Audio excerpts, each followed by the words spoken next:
आप देखेंगे ये प्रश्न क्या कह रहा है, एक प्रकाश वैद्युत तल का कार्यफलन, ये वर्ष 2025 346 जेएस का 7वें में 8वां प्रश्न पूछा गया है। क्या कह रहा है, एक प्रकाश वैद्युत तल का कार्यफलन, एक प्रकाश वैद्युत तल का कार्यफलन 4.0 इलेक्ट्रॉन वोल्ट है। इस पर 3 × 10⁻15 हर्ट्ज आवृत्ति का विकिरण आपतित होता है। उत्सर्जित फोटो इलेक्ट्रॉन का अधिकतम वेग ज्ञात कीजिए। तो आप देखेंगे जब किसी धात्विय सतह पर प्रकाश आपतित होते हैं, ये फोटो इलेक्ट्रिक इफेक्ट है ना जी। जब प्रकाश एक निश्चित आवृत्ति का, मान लीजिए न्यू आवृत्ति का प्रकाश जब आपतित होता है तो उससे संबद्ध ऊर्जा कितनी होती है, hν। और यहां से इलेक्ट्रॉनों को मुक्त कराने के लिए जो ऊर्जा इसकी व्यय होगी वो इसके कार्यफलन के, और वो hν0 होगी, वो hν0 होगी। और इसके बाद जो इलेक्ट्रॉन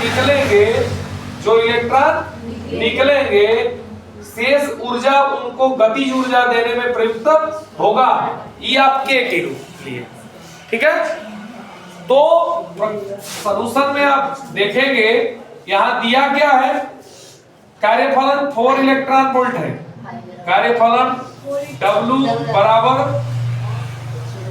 4.0 इलेक्ट्रॉन वोल्ट, और आवृत्ति जो है इस पर आपतित प्रकाश की जो आवृत्ति है न्यू बराबर 3 × 10⁻15 हर्ट्ज, ये दिया गया है।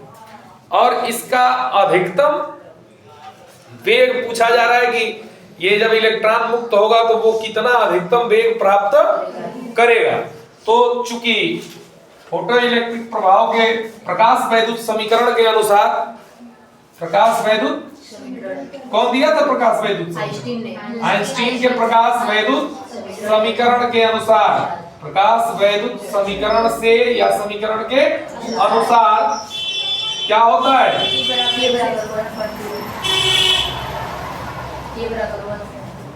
ये होता है, देखिए hν बराबर hν0 और प्लस E ऑफ K। इसे ही कई जगह इस तरह से लिखा जाता है, E of K is equal to hν0 minus hν minus hν0, और EK इज इक्वल टू क्या। अब यहां पर आप देखेंगे H का मान क्या है जी, H क्या है, प्लांक नियतांक का मान नहीं पता है, 6.6 into 10 power minus 34, 6.6 into 10 power minus 30।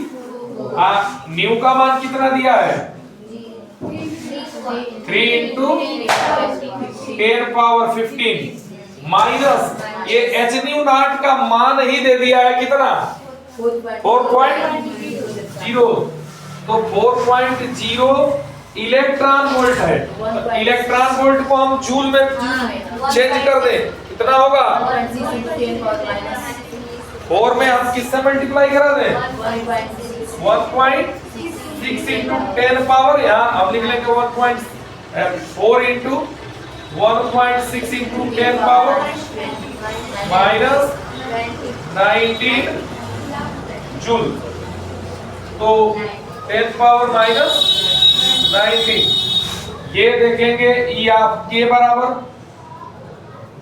3 6 18 का 8, और ये 3 6 18 और 119.8 into 10 पावर माइनस 19 होगा ना, 34 से 15 को सब्ट्रैक्ट करेंगे, ये प्लस है ये माइनस है, माइनस 6.4 into 10 पावर माइनस, या E ऑफ K बराबर क्या होगा, 19.8 माइनस 6.4, कॉमन हो जाएगा 10 पावर माइनस 19, या E ऑफ K बराबर बाबू कितना हो जाएगा, 8 से 4 जाएगा 4, 19 से 6 जाएगा 6 जगह 13 बचेगा तो जी 13.4 into 10 पावर माइनस 19 ये किसमें आएगा ऊर्जा? जूल में। ऊर्जा किसमें आएगा? जूल में। और अब हम जानते हैं कि चूंकि गतिज ऊर्जा बराबर क्या होता है? चूंकि E आप के बराबर half of M V max का स्क्वायर, ठीक है? इसलिए ये कार्य हम यहाँ करेंगे चूंकि half of M V max का स्क्वायर इज इक्वल टू कितना आया? 13.4 into 10 पावर माइनस 19 तो V मैक्स का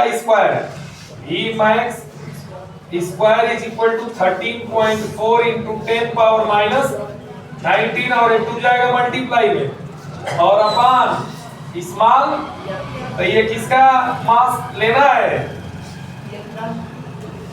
इसका इलेक्ट्रॉन ही निकला है ना जी। तो इलेक्ट्रॉन का मास होता कितना है? 13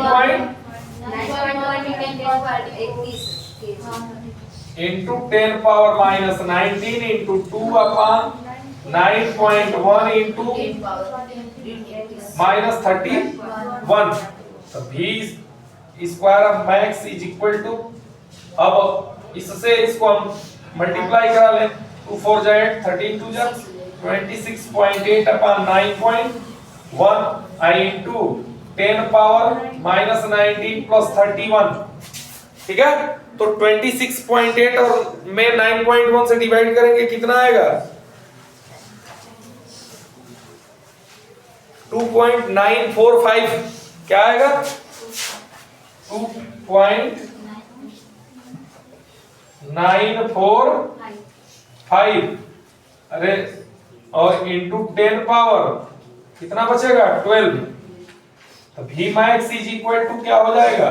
अंडर रूट 2.945 इंटू 10 पावर 12। कोई दिक्कत? और अब 2.945 का वर्गमूल हम निकालेंगे तो आएगा ये कितना? 1.716 1.716 2.97 945 तो वर्गमूल आप निकालना अगर चाहे जीरो बढ़ा के ये ले लेंगे 1 और 1 1 जब 1 आता है वर्गमूल निकाल लेना भाग विधि से तो निकालेंगे ये आएगा 1.716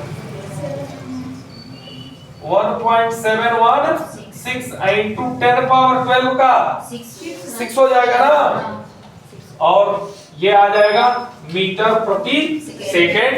यानी यहाँ जो इलेक्ट्रॉन निकलेगा उसका अधिकतम वेग कितना होगा?